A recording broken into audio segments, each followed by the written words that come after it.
Imagine, if you will, the deafening roar of a stadium. Oh, yeah, just absolute chaos. Right. It's the 4th century. You are at the hippodrome. The dust is, kicking up into the air. It's clouding the sun, coating your throat. You can almost taste the dirt. Exactly. And you look into the stands and you see the spectators. And they aren't just sitting there passively sipping wine or chatting about the weather. They are frantic. Completely losing their minds. Yeah, they're leaning forward, veins bulging in their necks. They are shouting instructions that literally no one down on the track can hear. Right. They're flailing their arms around, mimicking the whipping motions of the jockeys. It's as if, by the sheer force of their own will, they are trying to push their favorite horse across the line. They are sweating just as much as the riders down in the dirt. It is a really visceral image, isn't it? It perfectly captures that intense, vicarious participation. Yeah. And it's exactly how Gregory of Nyssa opens the text we are covering today. Yeah. He positions himself not as some distant academic in an ivory tower, but as that frantic spectator. He is the one up in the stands, screaming himself hoarse. And the rider, the one actually down there in the dirt, running this massive race, is the reader. Okay. Or, well, specifically his friend Caesarius, who was a young monk that this work is actually dedicated to. It just sets such a high-stakes tone right out of the gate. But here's the thing about a horse race, or any race, really. The Boston Marathon, the 100-meter dash, even a Mario Kart race. Right. Eventually, someone crosses the finish line, the race ends, you get the medal, you wrap yourself in that little silver foil blanket thing, you drink your Gatorade, and you go home. You're done. You're done. But today, we are doing a deep dive into a text that claims the exact opposite. We are looking at the life of Moses by St. Gregory of Nyssa, who was a pretty major heavy hitter from the 4th century. One of the Cappadocian fathers. Exactly. And Gregory has a very different, almost disturbing idea about the finish line. He certainly does. And that difference is really the central paradox of our whole discussion today. Because in a normal race, the goal is to stop. You run so that you can finish. Right. But in Gregory's view of the spiritual life, the finish line is basically a mirage. It moves. Wow. Yeah, the faster you run, the further the horizon expands out in front of you. To stop running isn't to win. To stop running is actually the beginning of failure. That is a concept that breaks my brain a little bit. The idea of a race with no end that you are somehow supposed to enjoy. But we are going to unpack it. We have to. We're looking at this massive text, The Life of Moses. And just to orient everyone listening right now, this isn't just a Sunday school retelling of the Prince of Egypt, is it? No, not at all. Yeah. If you go into this expecting a standard historical biography, you're going to be very confused very quickly. Gregory structures the work into 2 very distinct, very intentional parts. Okay, what are they? First, he gives us the Historia. That is the literal history, the biography of Moses as we know it from the biblical books of Exodus and Numbers. He runs through the basic plot points, the basket, the burning bush, the plagues, the Red Sea. The stuff we all know. Right. But for Gregory, that is just the scaffolding. That is just the setup. The real meat of the book, and what we're going to spend the vast majority of our time on today, is the second part, which he calls the Theoria. The Theoria. It sounds almost scientific, like theory. It is related. It means contemplation or spiritual vision. It is the allegorical interpretation of the history. Gregory treats the life of Moses not just as a series of events that happened to a guy thousands of years ago in the desert, but as a map. A map for what? A psychological and spiritual map for the human soul's journey toward perfection. Every single event, every plague, every sandal strap, even the specific materials used to build the tabernacle, has a hidden meaning that tells us how to live a virtuous life right now. So our mission today is to decode that map. We are going to look at Moses' life completely through Gregory's eyes. And we really have to start with this core thesis you mentioned earlier, this idea of perfection. Right. Because usually if I say this podcast script is perfect or this painting is perfect, I mean, it's done. It is complete. I can't add a single thing to it. It has reached its absolute limit. Exactly. In the created world, the world of cups and tables and project management, everything has boundaries. Mm-hmm. A cup is perfect when it is full. If you pour more water into it, it spills. It makes a mess. It makes a mess. It has a limit. But Gregory makes this fascinating philosophical pivot here. He says that the ultimate goal of the spiritual life is to become like God. That is the target. And what is the defining characteristic of God? By definition, God is infinite. Precisely. God has no boundaries. God has no limits. God is uncreated and endless. So if your goal is to share in God's nature, your virtue cannot have a limit either. Oh, I see. If you reach a point in your life Mm-hmm. and you say, okay, I am patient enough, I am kind enough, I have arrived at the finish line of goodness, well, you've essentially just put a boundary on something that should be infinite. So you are saying that because God is infinite, the journey toward him must be infinite too. That is the big Gregory twist. He defines perfection not as a state of arriving, but as a state of constant growth. He actually has this amazing line that really sums up the whole book. He says, the one limit of perfection is the fact that it has no limit. The one limit of perfection is the fact that it has no limit. That is incredibly liberating, actually. It takes all the pressure off finishing and puts the focus entirely on just moving. Yes. It fundamentally changes the metric of success from completion to velocity, or trajectory, really. And he warns us constantly, stopping the race means the beginning of failure. If you think you have finished, you have actually just quit. You've sat down on the track. The exact moment you say, I'm good enough, you have started to slide backward. All right, so with that in mind, that we are running a race that literally never ends, let's go to the starting line. Let's look at the life of Moses, starting right at the beginning. Birth. And it is a deeply traumatic start. It is. We are in Egypt. The context is brutal. The Pharaoh, who Gregory identifies immediately as the tyrant, has issued a decree to kill all the male Hebrew infants while sparing the females. Right, and Moses is born, his parents see he's a beautiful child, and they hide him. Eventually, he ends up in the famous basket, the Ark, floating down the Nile River. Now, Gregory takes this history and immediately turns it into a lesson about our own internal lives. But first, we probably have to deal with the elephant in the room. The male and female symbolism. Yeah, we have to navigate some 4th century cultural baggage here. We do. Gregory uses the male and female offspring as allegories for different aspects of the human disposition. It sounds very dated to modern ears, and honestly it is. Yeah. But we need to look at the philosophical point he is making. Rather than getting hung up on the gender stereotypes of the 300s, he isn't talking about biological men and women here. He is talking about categories of the soul. Right, so let's decode it for the listener. What is he actually talking about when he says female and male in this specific context? Because if we don't clear this up right now, the rest of the allegory gets super confusing. For Gregory, the female offspring represents the material, passionate, soft disposition. It is the part of us that wants comfort, that relies heavily on the senses, that seeks pleasure above all else. It's the part of us that wants to take a nap when things get hard. Okay. And the tyrant pharaoh, or symbolically the devil, he loves that part of us. He wants us to keep that soft aspect alive because it keeps us enslaved to the world. A person obsessed with comfort and pleasure is a very easy person to control. That makes total sense. If I'm addicted to comfort, I'm easily manipulated. I will do anything you want just to keep my creature comforts. So, the male offspring? The male represents the austere, intense, rational, virtuous nature. It is the part of us that has grit, the part that rebels against slavery, that seeks discipline, that strives for something higher than just a full belly. Right. The tyrant wants to kill the male offspring because that is the actual threat. That is the part of you that might actually revolt against sin. So when Pharaoh orders the death of the boys, Gregory reads that as the devil trying to kill our impulse towards self-discipline and virtue, while letting our love of soft comforts live and grow. Exactly.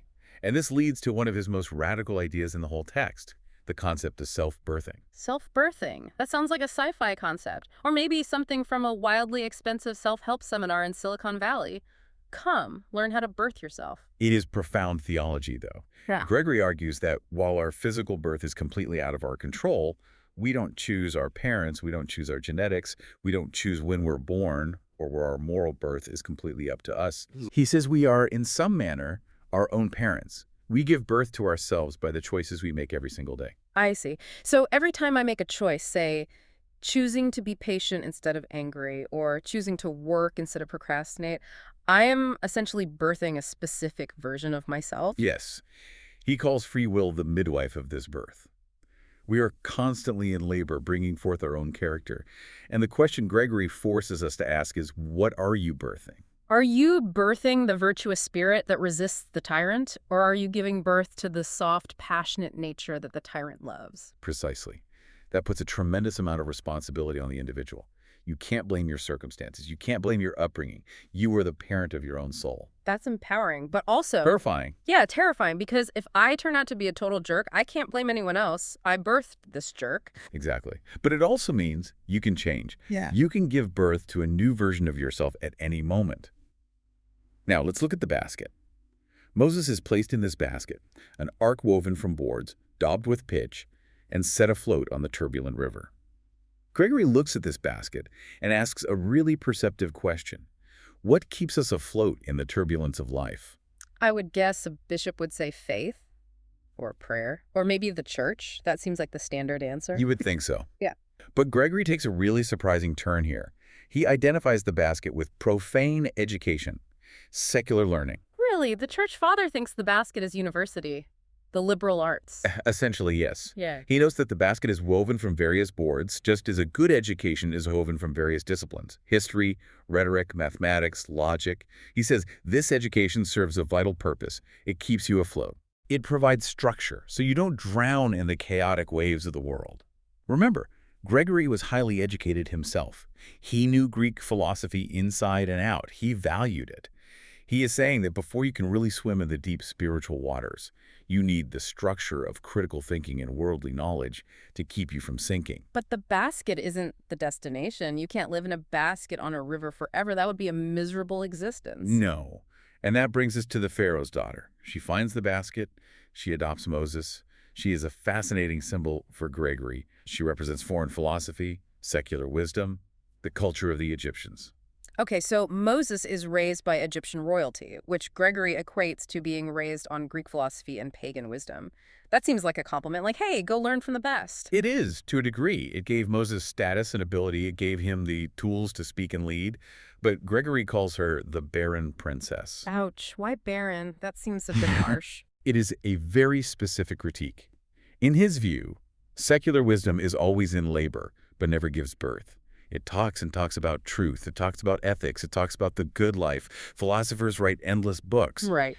But Gregory argues, without divine revelation, it never actually produces true godliness or salvation. It is sterile.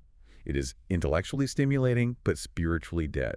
It can perfectly describe the water, but it can't actually give you a drink. That is a really sharp critique. It's useful, it has structure, it keeps you afloat, but it is ultimately lifeless if that is all you have. It reminds me of people who know everything about a subject but have absolutely no experience in it. Exactly. And the lesson Gregory draws is from the narrative detail where Moses refuses the milk of the Egyptian women. Do you remember that part of the story? Yeah, the princess finds him, but he is crying, and he absolutely won't nurse from the Egyptian wet nurses.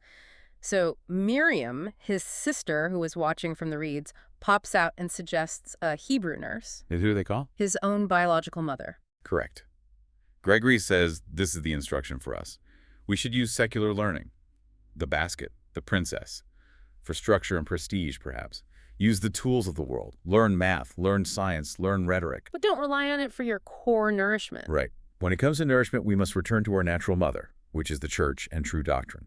That is the only milk that actually feeds the soul. So don't drink the milk of secular philosophy. It won't sustain you. Use the basket to survive the river, but drink the church's milk to actually grow. That is the formula. It is a very balanced view of education, actually. Don't reject the world's knowledge. Don't be some anti-intellectual, but don't expect it to save your soul either. All right, moving on. Moses grows up. He realizes he is a Hebrew. He kills the Egyptian who is beating the slave, which Gregory interprets as killing the enemy of virtue within ourselves.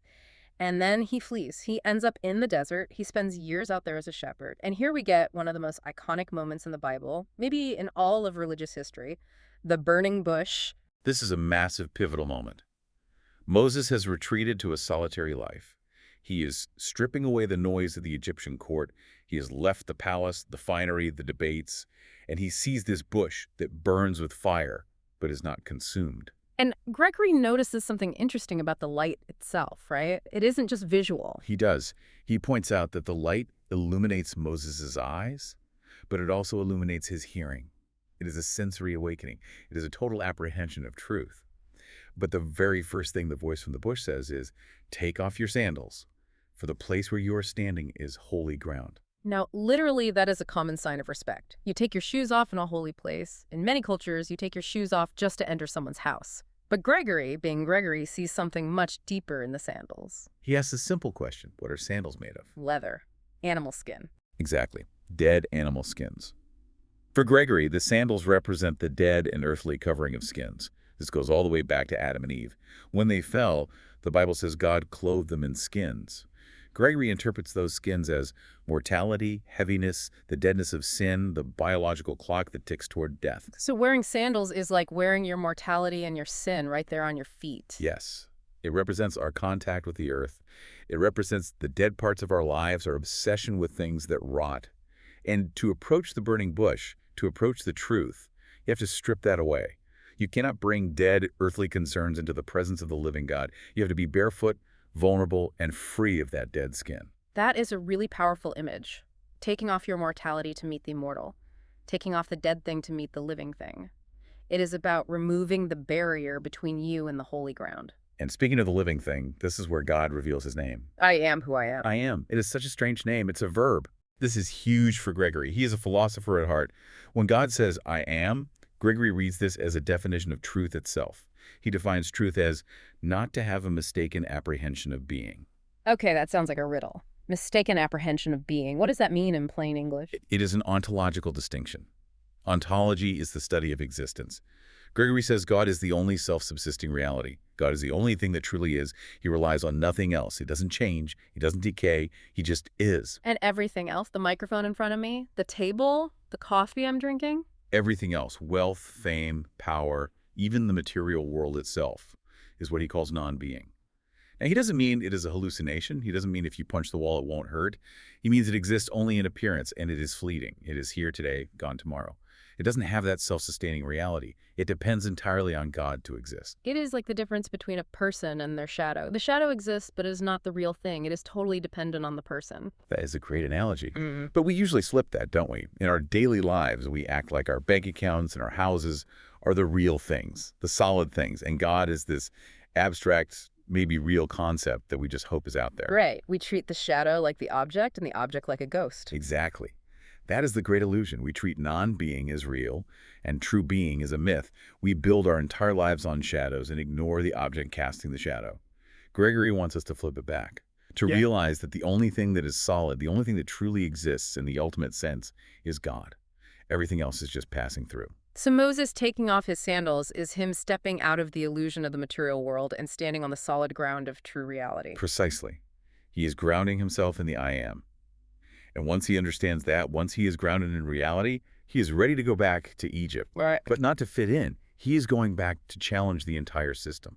Which leads us to the plagues. And this is where things get really messy. There is a classic theological problem here that Gregory has to deal with.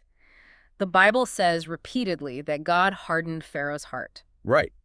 It is a massive stumbling block. Yeah. If God hardened Pharaoh's heart, then Pharaoh didn't have a choice. And if he didn't have a choice, how can God justly punish him? It makes God look like a puppeteer forcing someone to be evil just so he can show off his power. That is not a good look. Yeah, it doesn't seem fair at all. Like, I'm going to make you stubborn, and then I'm going to hit you with frogs because you were stubborn, and it feels like total entrapment. Right.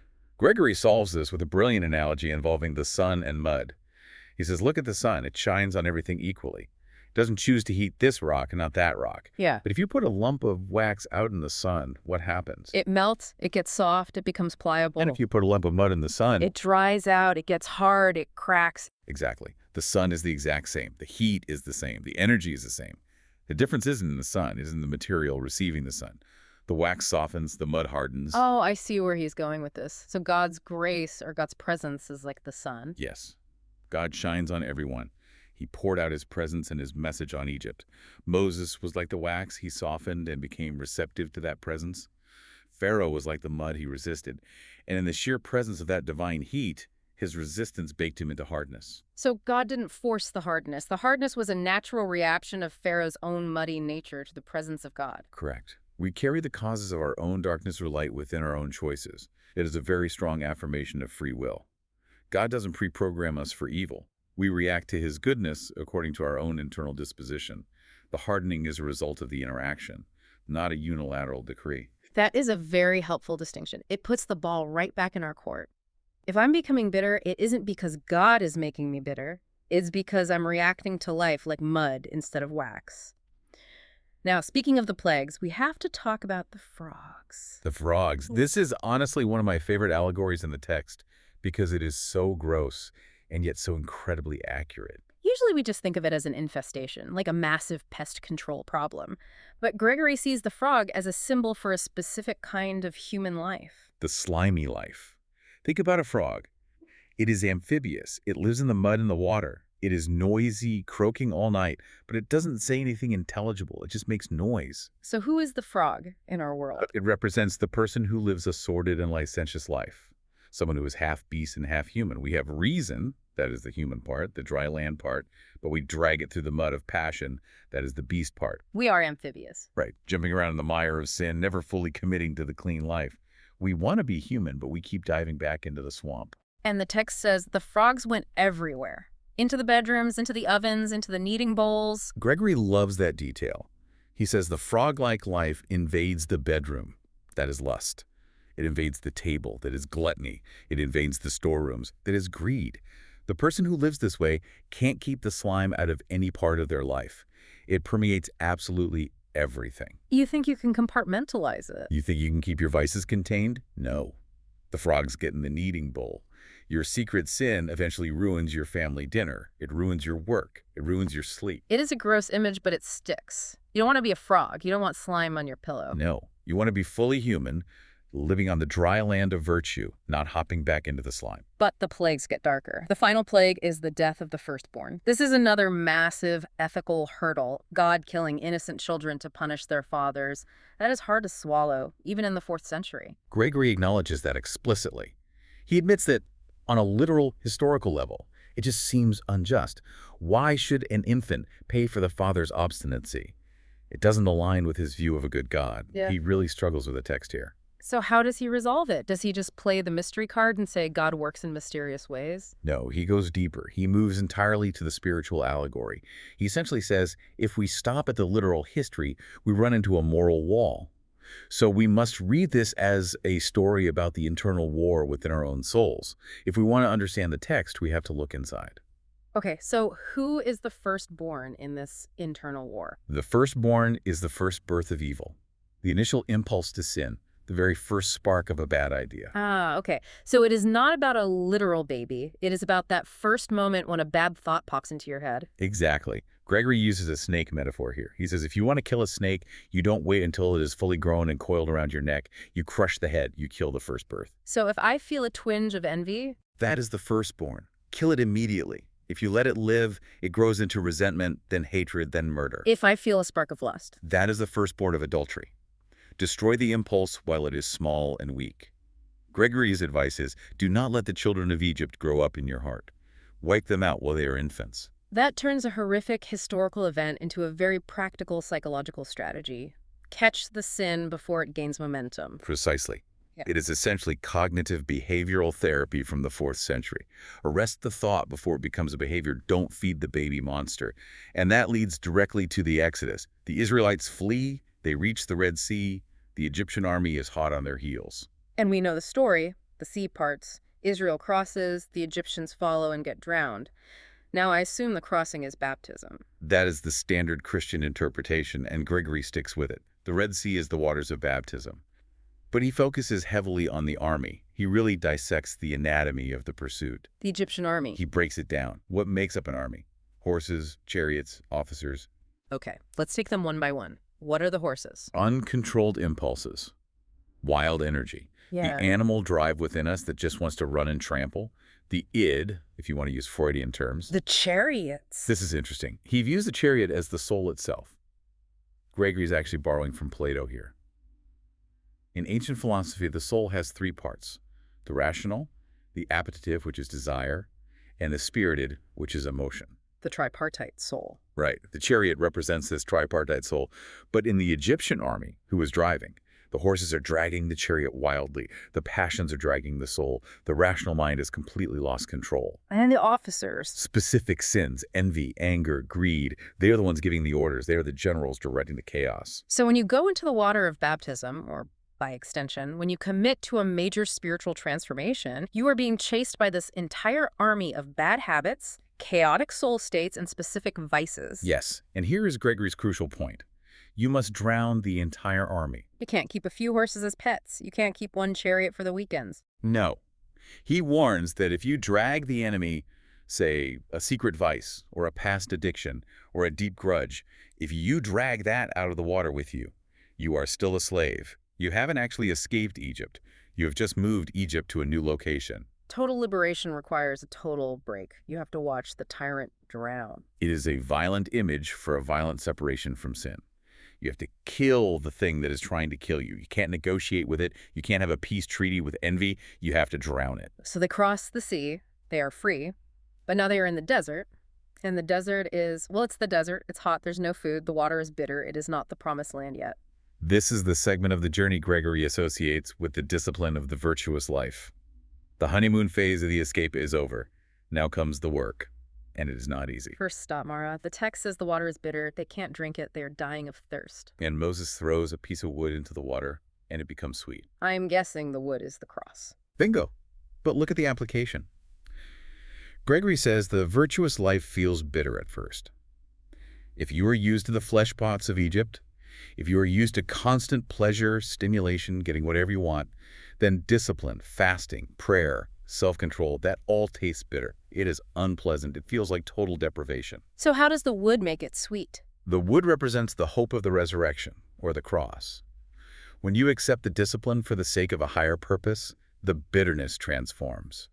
The discipline itself becomes sweet because you know what it is producing. That is so true. Going to the gym is bitter if you just focus on the pain in your legs. But if you focus on the health you are building or the marathon you want to run, it becomes, well, maybe not sweet like candy, but satisfying. You learn to love the burn. Exactly. Hope sweetens the water. You begin to crave the discipline because you love the result. Then they get hungry, and we get the manna, food from heaven. The manna is fascinating because the Bible describes it as tasting like whatever the eater needed, or wafers with honey. Gregory sees it as the Logos, the Word of God, Christ. He says this spiritual food adapts to your maturity. Like milk for babies and meat for adults. Right. If you are a beginner, the manna is simple comfort. If you are mature, it is deep theology. It tastes like what you need.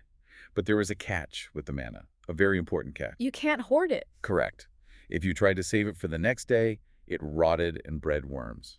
Gregory uses this to talk about greed, doesn't he? And just a quick note for you listening, when we touch on these topics of wealth and inequality, we're just conveying Gregory's ancient viewpoints here, not endorsing a modern political stance. We just want to report what the text actually says. Right, and what he says is a full attack on covetousness. Yeah. He says that surplus wealth, anything beyond what you actually need for the day, turns into worms in the afterlife.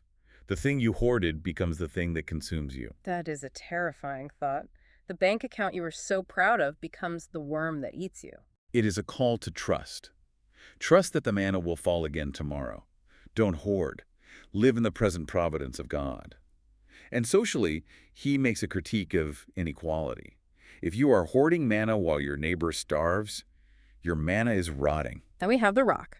Water from the road. The rock is Christ, obviously. But Gregory plays with the physics here in a way that relates back to our race analogy at the beginning. He talks about standing on the rock. And this connects back to the paradox of motion. Yes. Ah. He creates a paradox of stability and speed. He says the more immovable you are in the good meaning, the more firmly you stand on the rock, the faster you move in your progress. Stability creates speed. Exactly. If you are slipping around in the mud like the frog, you aren't going anywhere. You are expending energy but making absolutely no progress. You are just spinning your wheels. But if your footing is solid rock, you can really run. By standing still in virtue, you fly forward in perfection. I love that. Stability isn't stagnation. It is the platform for growth. You need a solid floor to jump high. Now, buckle up, because we are approaching the mountain, Sinai. This is the heart of Gregory's mysticism. This is where the air gets really thin. This is where Gregory gets famous, the ascent of Sinai. He breaks down into 3 stages of knowing God. Right. Moses climbs the mountain, and Gregory says this maps the 3 stages of spiritual growth. Okay, let's go through them. Stage 1. Stage 1 is light. This corresponds to the burning bush. This is coming out of ignorance. You learn the truth, you see the light, you realize idolatry is wrong. It is the aha moment. It is distinct, clear, visible. It's when you first get it. Stage 2. Stage 2 is the cloud. This is the journey through the desert. The Holy Spirit guides you. You can't see everything clearly, but you have guidance. You are sensing God's presence. It is not as sharp as the first light, but it is deeper. You are learning to trust without seeing the full picture. And stage 3, the peak of the mountain. Stage 3 is the darkness. Wait, pause there. Usually we think of enlightenment as, well, getting brighter. We move towards the light. I saw the light. But Gregory says the peak of the spiritual mountain is dark. This is the core of what we call apophatic theology, or negative theology. Gregory argues that as Moses gets closer to God, it actually gets darker, not brighter. Why? Is God dark? No, God is light. But God is infinite. God transcends all knowledge. God transcends the senses. Our minds are built to understand created things. Cats, dogs, stars, math equations. God is uncreated. Therefore, the human mind literally cannot grasp God. So the darkness isn't evil. It is the failure of the mind to contain God. Exactly. It is dazzling darkness. It is the darkness of excess light. Think of it this way. If you look directly at the sun, what do you see? Eventually, I see nothing. I go blind. It just goes dark. Right. It looks dark. Not because the sun is dark, but because your eye can't handle the intensity. Your instrument of seeing has been completely overwhelmed. So when we reach the peak, we realize that we can't know God the way we know 2 + 2 = 4. Right. Gregory calls this seeing by not seeing. We realize that any mental image we form of God, if I imagine God as a grandfather in the sky or a bright light or a cosmic force field, that image is an idol. It is a concept I made up in my brain. It isn't God. So true spirituality is smashing those idols and stepping into the mystery. Yes. Moving from seeing to believing in the realm where understanding fails. It is a humble, reverent silence before the infinite. You stop trying to analyze God and start basking in him. You realize that God is not an object to be studied, but a presence to be encountered. That is beautiful and also terrifying. It is much easier to have a God I can fit in a box, a God I can easily explain to my friends. A God in a box isn't God. That is Gregory's entire point. A God you can fully explain is smaller than your brain. And who wants to worship something smaller than their own brain? Fair point. So Moses is like there in the darkness, Yeah. and he sees the tabernacle. He sees the tabernacle not made with hands, the heavenly archetype. And he is told to build a copy of it on earth. Gregory riffs on this. The tabernacle is Christ. It is the church. It is the soul. But he spends a surprising amount of time on the priestly vestments, the clothes the priests wear, He gets really into the fashion details. Why? because it is all symbolic of the virtues we need to wear. He talks about the tunic being blue. Blue like the sky. Right. It represents a life that is airy, light, celestial, not weighed down by heavy fleshly concerns. If you are a priest of God, which we all are in this race, your life should have a sky blue quality to it. You shouldn't be dragged down by gravity. And then the bells and pomegranates on the hem of the robe. That is a very specific detail from Exodus. I love this one. The bells represent the sound of faith preaching, speaking truth, making a joyful noise. The pomegranates represent the fruit of life action. Why a pomegranate specifically? Why not a grape or a fig? Have you ever eaten a pomegranate? Yeah, it is a lot of work. The outside is hard, sour, tough rind. It is not very appealing to look at, but the inside is filled with sweet, organized, beautiful seeds. So the virtuous life looks tough on the outside. Exactly. Self-discipline looks like a hard rind. It looks sour to the outsider. Oh, you can't do this, you can't do that, you have to fast. But inside, there is the sweet organization of peace and virtue. Gregory says you need both the sound of the bells and the fruit of the pomegranates. Talk the talk and walk the walk. If you just have bells, you're just noise. If you just have fruit, you're silent. You need both. And no sandals again. No sandals. Even the priest in the tabernacle must be barefoot, always stripping away the dead skins of sin. That theme never goes away. You never graduate from humility. Okay, we are nearing the climax of the story. Moses has seen the darkness. He has built the tabernacle. He has done miracles. But he is still not satisfied. This is the most crucial moment in the entire book. Yeah. Segment 8, Moses makes a bold, almost reckless request. He asks to see God face to face. He wants the full experience. He is not content with the burning bush or the darkness anymore. And God refuses. God says, "No man can see my face and live." Now, usually we read that as a threat, like, I am so radioactive, I will melt you, I am too scary for you. Gregory spins it completely differently. He says, this isn't a threat of death. It is a statement of ontology of reality. God is life. To see the face implies grasping the whole thing. It implies finding a boundary. Here is the face, here's where it ends. But God has no boundary. Exactly. Anything you can see the face of, anything you can comprehend fully, is limited. It is not God. So if you see the face, you are seeing something bounded. You aren't seeing God. And if you aren't seeing God, you aren't seeing life. Therefore, if you think you've seen the face, you are dead. You've disconnected from the source. Whoa. So you cannot see my face, and live means if you think you've seen my face, you've stopped chasing life. Precisely. So God offers a solution. The cleft in the rock, he puts Moses in the rock, passes by, and says, "You will see my back." What does seeing the back actually mean? Is it a consolation prize? You can't see my face, but look at my back. No, it is the ultimate instruction. Think about a guide on a trail. If you are facing your guide, looking at his face, where are you going? You're walking backwards. Or you're standing still. You certainly aren't following him. Right. To follow a guide, you must look at his back. You must be behind him. So seeing God's back is a metaphor for following God. Yes. To see God is to follow God. And since God is infinite, the path is infinite. You never catch up. You never turn him around and say, "I've got you." You are always eternally following the back. And this leads to that word you mentioned earlier, epektasis. Epektasis. It is a Greek term meaning straining forward. It comes from Philippians, where Paul talks about straining toward what is ahead. For Gregory, this is the definition of true happiness, eternal progress. So we never arrive. Never. And that is the good news. How is that good news? It sounds exhausting, a treadmill that never stops. Because if you arrived, it would mean the good had run out. It would mean God had a limit. Eventually, you would get bored. Heaven would become static. But because God is infinite, your capacity to enjoy God can grow forever. Every single step you take creates the capacity for the next step. The vision of God is never to be satisfied in the desire to see him. Satisfaction is the continuation of desire. The joy is in the running, not the stopping. The finish line moves because you are getting faster, stronger, deeper. The expansion never ends. It is a dynamic eternity, not a static one. That completely flips the script. We are so obsessed with getting there. When I get that promotion, I'll be happy. When I get married, I'll be happy. Gregory says being there is dead. Going there is life. Exactly. It turns the journey into the destination. The satisfaction is in the pursuit. But sadly, even Moses has to deal with petty drama. We get to the end of his life, and we have the envy incident. Aaron and Miriam, his own brother and sister, get jealous of his authority. It is tragic. But Gregory uses it to talk about envy. He calls envy the father of death. He compares it to a vulture. A vulture. Vultures feed on carrion dead, rotting things. The envious person feeds on misfortunes. If you are happy, the envious person is starving. They are miserable. If you crash and burn, the envious person feasts. They are scavengers of human misery. But Moses doesn't fight back. No.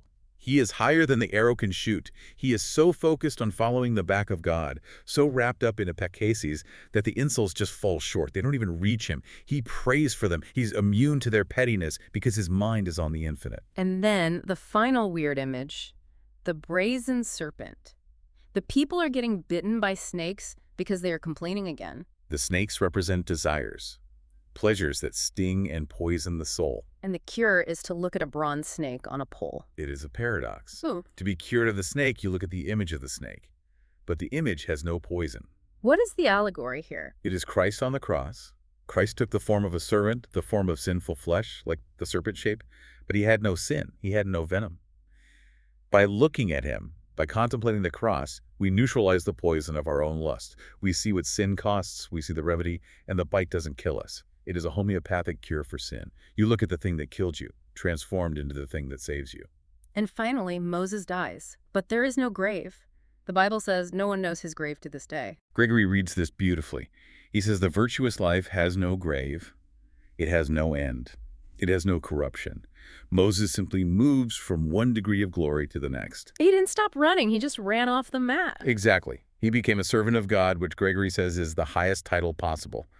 To serve the infinite is to be superior to all earthly rule. Wow. Okay, let's recap this incredible journey. It has been a marathon.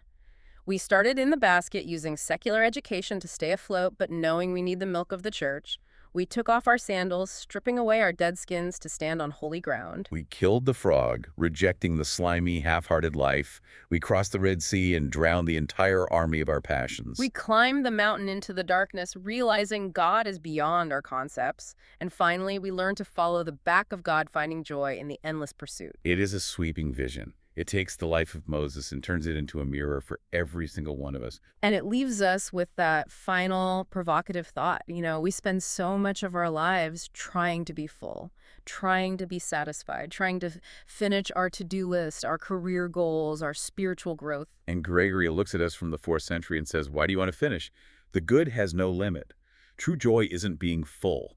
It is the capacity to be filled more. It is insatiability, but a good kind, a hunger that is always being fed but never disappears.